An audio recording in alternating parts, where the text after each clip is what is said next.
ইংৰাজীৰ নৱবৰ্ষৰ শুভেচ্ছা জনালো মাথো কবিতাৰ তৰফৰ পৰা। মানুহৰ জীৱন যাত্ৰা দুদিনীয়া, সুখ দুখ নেওচি আমি এই দুদিনীয়া এই জীৱন যাত্ৰা একেলগে কৰোঁ আহা। আমি যে কৰিব নোৱাৰো সময় বা দিনৰ অন্ত।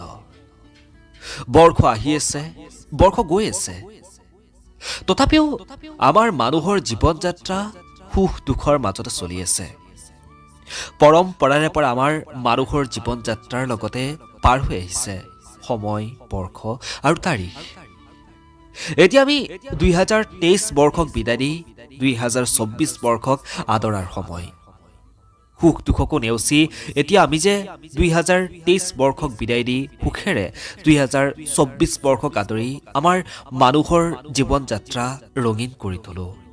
আপোনালোক সকলোলৈকে ইংৰাজীৰ নৱবৰ্ষৰ হিয়া ভৰা শুভেচ্ছা শুভকামনা জ্ঞাপন কৰিছোঁ।